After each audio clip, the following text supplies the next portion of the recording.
गायत्री माता की 10 भुजाएं और उनका रहस्य। गायत्री महाशक्ति के चित्रों में चित्रित 5 मुखों का तत्वदर्शन पिछली कक्षा में समझा जा सका। अब 10 भुजाओं के रहस्य पर प्रकाश डाला जा रहा है। मानव जीवन के 2 पहलू हैं, पहला आत्मिक और दूसरा भौतिक। ये दोनों पक्ष ही गायत्री के 2 पार्श्व हैं। दोनों में 5-5 भुजाएं हैं, अर्थात 5-5 शक्तियाँ, सामर्थ्य और विभूतियाँ। आध्यात्मिक दक्षिण पार्श्व की 5 भुजाएं हैं, पहला आत्मज्ञान, दूसरा आत्मदर्शन, तीसरा आत्म अनुभव, चौथा आत्मलाभ, 5वां आत्म कल्याण। भौतिक वाम पार्श्व की 5 भुजाएं हैं, पहला स्वास्थ्य, दूसरा संपत्ति, तीसरा विद्या, चौथा कौशल और 5वां मैत्री। गायत्री के सच्चे उपासक को ये 10 सिद्धियाँ, 10 विभूतियाँ निश्चित रूप से मिलती है। इन 10 का संक्षिप्त परिचय निम्न प्रकार से है। पहला आत्मज्ञान। आत्मज्ञान का अर्थ अपने को जान लेना, शरीर और आत्मा की भिन्नता को भली प्रकार समझ लेना और शारीरिक लाभों का आत्मलाभ की तुलना में उतना ही महत्व देना जितना दिया जाना उचित है। आत्मज्ञान होने से मनुष्य का असंयम दूर हो जाता है। इंद्रियों की भोगों की लोलुपता के कारण लोगों की शारीरिक और मानसिक शक्तियों का अनुचित अनावश्यक व्यय होता है, जिसमें शरीर असंयमी, दुर्बल, रोगी, कुरूप एवं जीर्ण हो जाता है। आत्मज्ञानी इंद्रिय भोगों की उपयोगिता अनुपयोगिता का निर्णय आत्मलाभ की दृष्टि से करता है, इसलिए वह स्वभावतः संयमी रहता है और शरीर से संबंध रखने वाले दुखों से बचा रहता है। दुर्बलता, रोग एवं कुरूपता का कष्ट उसे नहीं भोगना पड़ता। जो कष्ट उसे पूर्व प्रारब्ध कर्मों के अनुसार भोगने होते हैं वह भी आसानी से भुगत जाते हैं। दूसरा आत्मदर्शन। आत्मदर्शन का तात्पर्य है अपने स्वरूप का साक्षात्कार करना। साधना द्वारा आत्मा के प्रकाश का जब साक्षात्कार होता है तब प्रतीति, श्रद्धा, निष्ठा और विश्वास भावना बढ़ती है। कभी भौतिकवादी, कभी आध्यात्मवादी होने की डावाडोल मनोदशा स्थिर हो जाती है और ऐसे गुणकर्म स्वभाव प्रकट होने लगते हैं जो एक आत्मदृष्टि वाले व्यक्ति के लिए उचित है। इस आत्मदर्शन की द्वितीय भूमिका में पहुंचने पर दूसरों को जानने, समझने, उन्हें प्रभावित करने की सिद्धि मिल जाती है। जिसे आत्मदर्शन हुआ है उसकी आत्मिक सूक्ष्मता अधिक व्यापक हो जाती है। वह संसार के सब शरीरों में अपने को समाया हुआ देखता है। जैसे अपने मनोभाव, आचरण, गुण, स्वभाव, विचार और उद्देश्य अपने को मालूम होते हैं, वैसे ही दूसरों के भीतर भी सब बातें अपने को मालूम हो जाती हैं। साधारण मनुष्य जिस प्रकार अपने शरीर और मन से काम लेने में समर्थ होते हैं, वैसे ही आत्मदर्शन वाले मनुष्य दूसरों के मन और शरीरों पर अधिकार करके उन्हें प्रभावित कर सकता है। तीसरा आत्म अनुभव। आत्म अनुभव कहते हैं अपने वास्तविक स्वरूप का क्रियाशील होना, अपने अध्यात्म ज्ञान के आधार पर ही भावना का होना। आमतौर से लोग मन में विचार तो बहुत ऊंचे रखते हैं, पर बाह्य जीवन में अनेक कारणों से उन्हें चरितार्थ नहीं कर पाते। उनका व्यवहारिक जीवन गिरी हुई श्रेणी का होता है, किंतु जिन्हें आत्म अनुभव होता है वे भीतर बाहर से एक होते हैं। उनके विचार और कार्यों में तनिक भी अंतर नहीं होता। जो कारण उच्च जीवन बिताने में सामान्य लोगों को पर्वत के समान दुर्गम मालूम पड़ते हैं, उन्हें वे एक ठोकर में तोड़ देते हैं। उनका जीवन ऋषि जीवन बन जाता है। आत्म अनुभव से सूक्ष्म प्रकृति की गतिविधियां मालूम करने की सिद्धि मिलती है। किसका क्या भविष्य बन रहा है, भूतकाल में कौन क्या कर रहा था, किस कार्य में दैवीय प्रेरणा क्या है, क्या उपद्रव उत्पन्न होने वाले हैं, लोक लोकांतरों में क्या हो रहा है, कब कहाँ क्या वस्तु उत्पन्न और नष्ट होने वाली है, आदि ऐसी अदृश्य और अज्ञात बातें जिन्हें साधारण लोग नहीं जानते, उन्हें आत्म अनुभव की भूमिका में पहुंचा हुआ व्यक्ति भली प्रकार जानता है। आरंभ में उसे ये अनुभव कुछ धुंधले होते हैं, पर जैसे जैसे उसकी दिव्य दृष्टि निर्मल होती जाती है, सब कुछ चित्रवत दिखाई देने लगता है। चौथा, आत्मलाभ। आत्मलाभ का अभिप्राय है अपने में पूर्ण आत्म तत्व की प्रतिष्ठा। जैसे भट्ठी में पड़ा हुआ लोहा तपकर अग्निवर्ण लाल हो जाता है, वैसे ही इस भूमिका में पहुंचा हुआ सिद्ध पुरुष दैवी तेजपुंज से परिपूर्ण हो जाता है। वह सत्य की प्रत्यक्ष मूर्ति होता है। जैसे अंगीठी के निकल बैठने से गर्मी अनुभव होती है, वैसे ही ऐसे महापुरुषों के आसपास ऐसा सतुवनी वातावरण छाया रहता है जिसमें प्रवेश करने वाले साधारण मनुष्य भी शांति अनुभव करते हैं। जैसे वृक्ष की सघन शीतल छाया में ग्रीष्म की धूप से तपे हुए लोगों को विश्राम मिलता है, उसी प्रकार आत्मलाभ से लाभान्वित महापुरुष अनेकों को शांति प्रदान करते हैं। आत्मलाभ के साथ साथ आत्मा और परमात्मा की अनेक दिव्य शक्तियों से संबंध हो जाता है। परमात्मा की एक एक शक्ति का प्रतीक एक एक देवता है। यह देवता अनेक रिद्धि सिद्धियों का अधिपति है।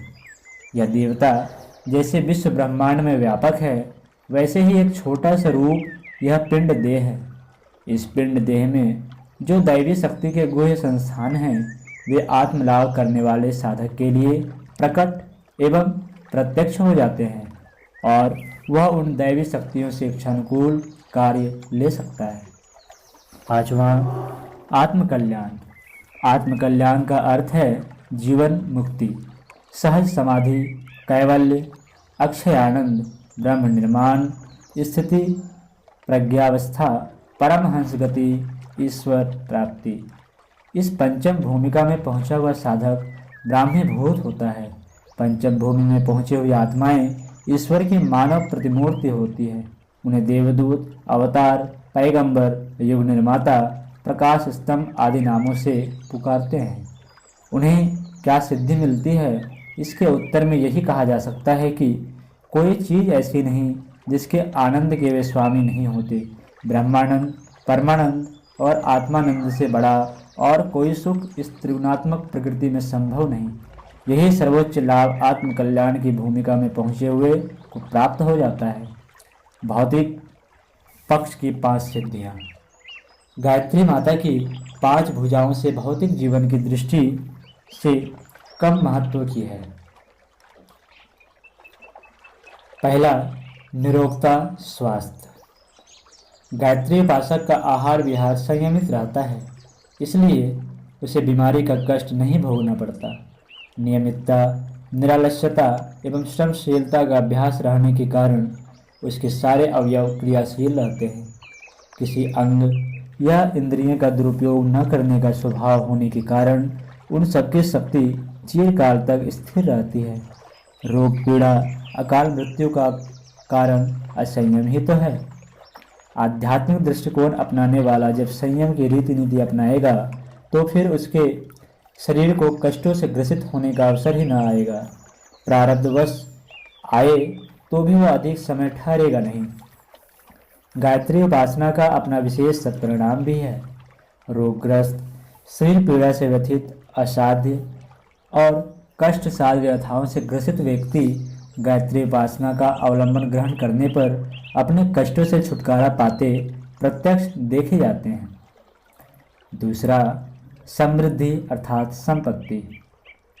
गायत्री उपासना से जिन सद्गुणों का विकास होता है उनमें परिश्रमशीलता, तत्परता, सतर्कता, मधुरता, सादगी एवं मितव्यता प्रमुख है। ये सद्गुण जहाँ भी होंगे वहाँ सदा समृद्धि बनी रहेगी। दरिद्रता का निवास वहाँ हो ही नहीं सकता।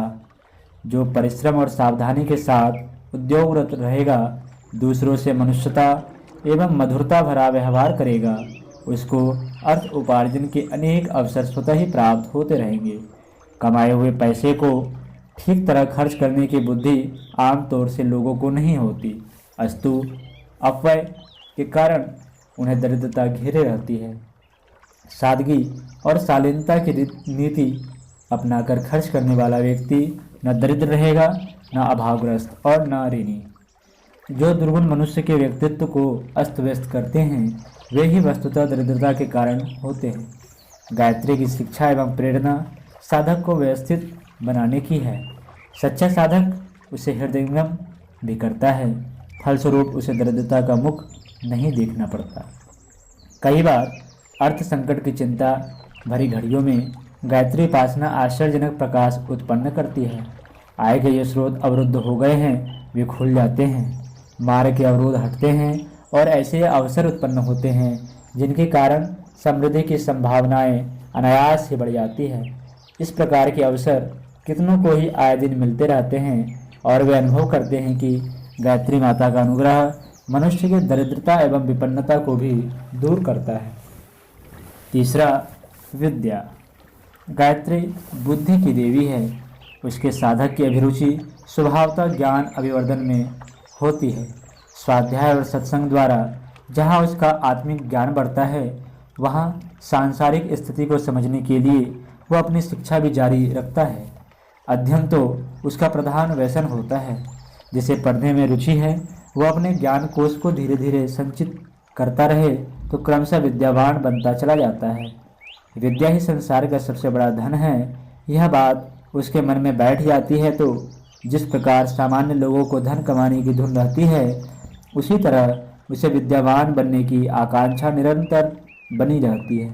फलस्वरूप अध्ययन के मार्ग में जो व्यवधान थे वे दूर होते रहते हैं और वे परिस्थितियाँ उत्पन्न होती रहती है जिनके आधार पर वह ज्ञानवान और विद्वान बन सके। गायत्री उपासक अशिक्षित, मूढ़ एवं शिक्षा की उपेक्षा करने वाला हो ही नहीं सकता।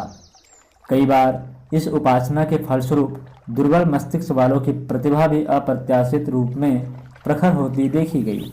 मंदबुद्धि, भुलक्कड़, मूर्ख, अदूरदर्शी, सनकी, जिद्दी, अर्धविक्षिप्त मस्तिष्क वालों को बुद्धिमान, दूरदर्शी, तीव्र बुद्धि व विवेकवान बनते देखा गया है। गायत्री उपासना करने वाले छात्रों को परीक्षा में अच्छी सफलता प्राप्त करते भी देखा गया है। चौथा, कौशल।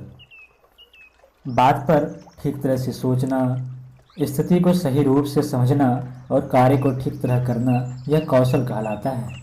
कौन बुद्धि किस स्थिति में किस प्रकार सुलझ सकती है, इसका सही तरीके से निर्णय कर सकने की क्षमता का नाम ही चातुर्य है। चतुर और क्रिया कुशल व्यक्तियों के सामने सफलताएं हाथ बांधे खड़ी रहती है। विभिन्न दिशाओं की विस्तृत जानकारी, सुलझे हुए विचार और सही अवसर पर सही कदम उठाने की सूझबूझ कुशलता के चिन्ह हैं। ऐसे कुशल व्यक्ति हर क्षेत्र में आगे रहते हैं और सफलताओं पर सफलता प्राप्त करते हुए आगे बढ़ते चलते हैं। उल्टी तरह सोचने वाले, दीर्घसूत्री और भोंदू बुद्धि कहलाने वाले व्यक्ति गायत्री उपासना का अवलंबन लेकर कलाकार, नेता, शिल्पी, विजयी, सरस्वती के वरद पुत्र, प्रतिभाशाली एवं यशस्वी होते देखे गए हैं। मस्तिष्क पर दुर्भाव का अनावश्यक दबाव न रहने से व्यक्तित्व में ऐसी प्रखरता आना स्वाभाविक है। पांचवा, मैत्री।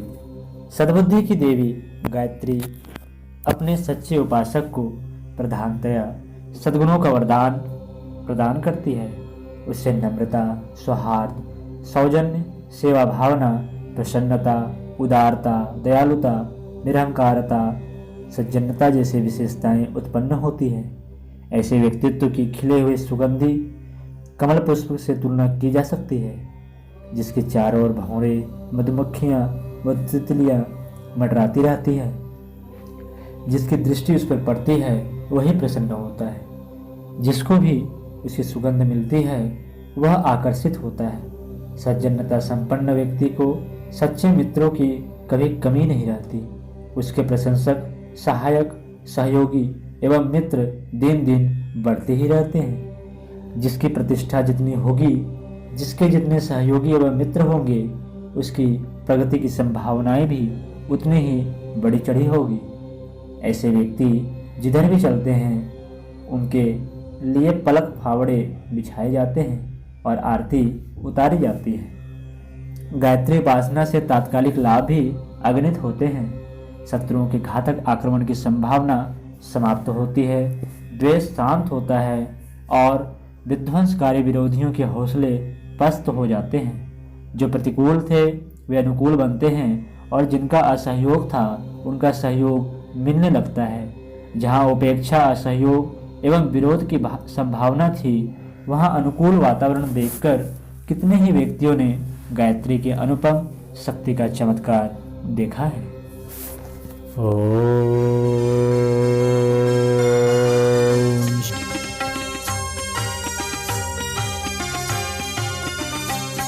चलो गुरुदेव के सपने सजाने की शपथ